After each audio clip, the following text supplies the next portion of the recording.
Today's overall CPI print shows a cooling in price pressures, but not everywhere. For instance, rents are still up 8% from a year ago, and in Manhattan, they're hitting a fresh record high. Robert Frank joins us now with that story. Robert? Yeah, Manhattan is the largest market in the world for rentals, so this did have an impact and may continue to have an impact because rent for Manhattan apartments were $5,588 a month in July. That was a new record.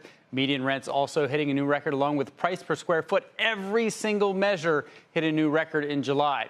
Much of the U.S., as Kelly just mentioned, is seeing rents moderate or decline. Manhattan was up 9% over last year, 2% on the month.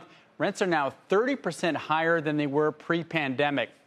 This despite the fact that New York's population is now smaller, and of course, offices are half empty due to remote work. Now, the big reason for these high prices is that inventory remains historically low. Most of the new construction in New York right now is condos, and many would-be buyers are still camping out in the rental market.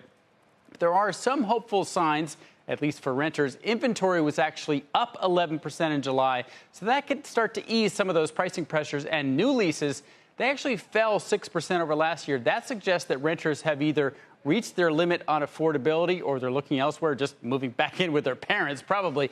August is the peak rental month with back to school. So brokers say we can expect another month of records in August, then maybe a flattening out or even decline in the fall. So this could be the top, but we've been hearing that for the last 6 months. Fascinating, because I've also been seeing a lot of reports, Fed research even indicating that rents overall are cooling pretty significantly. So is Manhattan a lagging indicator or just an island unto itself? I think it's a bit of a lagging indicator. It was late to the housing party, both on the rental side and the buying side out of the pandemic.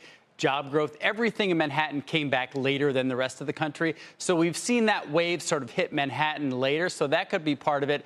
Another part of it is just it's a small, tight supply that's very controlled by some large institutional holders in Manhattan that own a lot of the apartments. So it's a little less flexible and less quick to react to market changes than other markets. Like Miami, like San Diego, Exactly. although even those declines are only modest. Robert, thanks. Thank As you. always, Robert Frank.